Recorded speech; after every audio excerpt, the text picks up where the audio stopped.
Bạn số đây bằng phổ từng ác này lâu này dương một chiên phong tia sắm bạn thì mình phong tia hay đừng sắm bạn lâu này phải lấy trôi sắm ấy bạn lấy trôi sắm bạn nhưng liên tục về làm tục về thôi bạn tôi nhưng liên ở xã bay chùm mà đây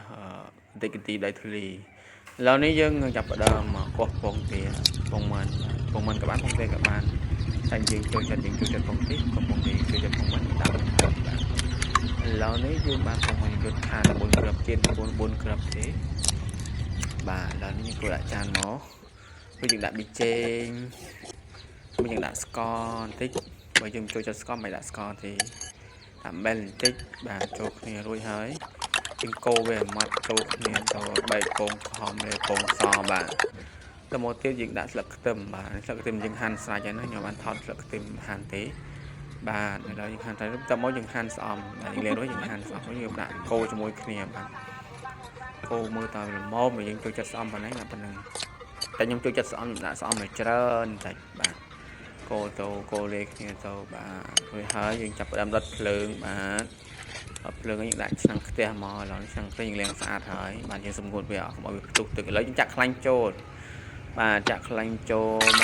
កចាំឲ្យកូរចុះកូរដល់ឲ្យវាសប់បាត់ខ្លាញ់បាត់ខ្ទះរួចយើងចាក់ពងទាចូលហើយយើងវេវាស្មើបងប្អូនវេវាមកឲ្យស្មើឲ្យធំមកឲ្យវាស្ដើងឲ្យវាឆាប់ឆ្អិនឲ្យវាខ្លោចមានកន្លែងខ្លោចក្រាស់ខ្លះស្ដើងខ្លះហ្នឹងវេវាស្មើមកបាច់បាទវេមកឥឡូវនេះវាចាប់ផ្ដើមจากนั้นយើងបាច់បង្ខំភ្លើងទេរួចហើយយើងពុះវាជា4ដៃខ្ញុំកាន់ទូរស័ព្ទមកចំហៀងនេះមកចំហៀងទៅវាអត់បានស្អាតទេបងប្អូនយើងវេវាស្មើមកយើងត្រឡប់វាឆាប់ឆ្អិនបាទព្រោះស្អំហ្នឹងវារាងក្រាស់បន្តិចបាទសាខ្ទះខ្ញុំវាតូចហើយវាក្លោកកដាលវាស្មើបានស្រួលបាទឥឡូវបានពងទាជៀនស្អំមួយយ៉ាងឆ្ងាញ់បាទគឺកំទុកយូរវាខ្លោចណាបាទអ្នកទៅរៀនជៀនស្អំឥឡូវយើងយកមកដាក់លើជ្រោចហើយយើងកាត់ជាដុំបាទកាត់ជាចំណិតយើងស្រឡាញ់រាងមកយើងកាត់ធ្វើអញ្ចឹងទៅបងប្អូនបាទมื้អនេះជាមួយខ្ញុំបង្ហាញបាទយើងដាក់ចានមកយើងរៀបដាក់ចានហើយយើងបានពងទាជៀនស្អំមួយចានធំបាទ